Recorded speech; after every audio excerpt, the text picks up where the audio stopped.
Good morning, my happy people, on this wonderful and amazing day as we speak about life, careers, and purpose. He's speaking to Father Abraham. Guys, the topic on the top of my head right now is artificial intelligence in the workspace, in the recruiting space, in the job hunting space.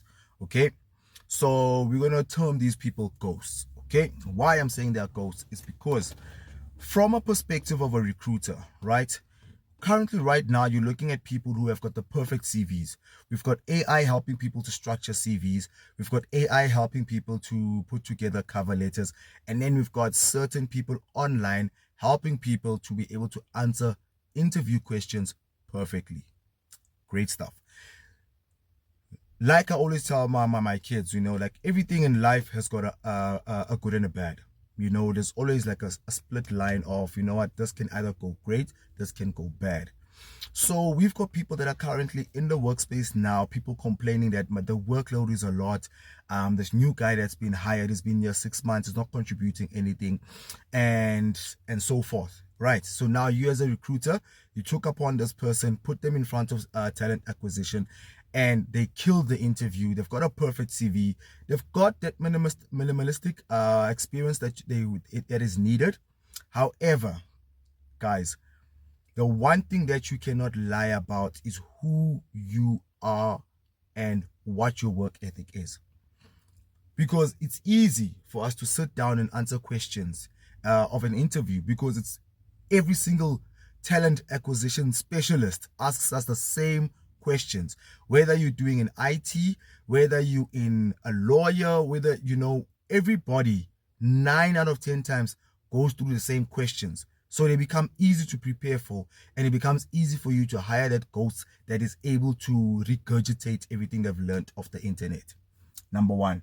Number two, you who has the ability to use AI as a candidate, okay?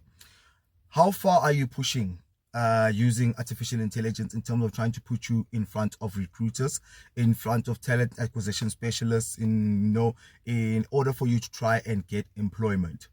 Exactly what is your angle using it? I'm asking you because, guys, remember, like I've just put together this ghost person who answers questions perfectly, their cover letter looks great, and their CV looks amazing.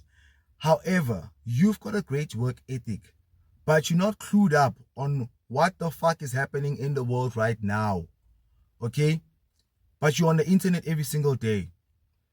You are going to lose a job against somebody who's got zero work ethic, against somebody who is not even driven, but they just want a paycheck. So as a driven individual, what are you doing differently to stand out?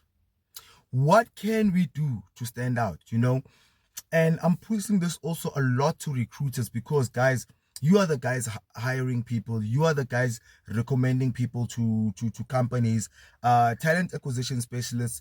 You are the guys assisting people to get jobs. What have you guys come up with? What is there now in the industry that you as a talent acquisition specialist can say that, what, I know that when I sit in front of an individual, I ask certain questions to get more understanding into their thinking, which allows me to be able to see and get a perspective, let me say, of what their work ethic will be. Because, I'm telling you, in all honesty, no matter how much you prepare for an interview, your work ethics is a lot, and you who's not really preparing as best as possible for those interviews, you're not listening to those YouTube chats, you're not getting like these different companies that are willing to help you structure your CV for free, you're not using all the resources that are at your disposal, that are disposable to you, in order to try and get ahead. How do you think you're going to compete? How do you think you are going to get ahead? Dear black child, dear child, anywhere in this world, black, white, green, Asian, whatever you may be, we are living in a world of artificial intelligence. We are living in a world where the fourth industrial revolution is slap bang controlling everything in this world. Understand what you are dealing with. Understand where you want to go, and understand your competition.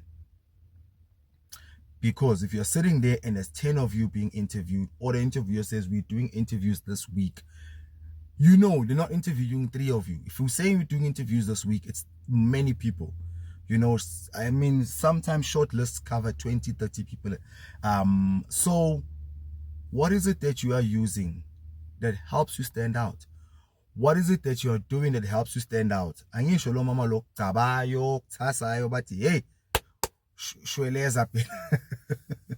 You know, I'm saying you as a person in totality, apart from connections, apart from knowing somebody else, you know, because obviously that does also play a role, guys. Let's not shy away from reality. Sometimes people get jobs because of who they know. Sometimes people get jobs because of the influence of the people that they know. So based on what you're currently doing now, what is it that you are doing to stand out? What is it that you are putting together in order for you to be able to make sure that you are a good front running candidate for the job?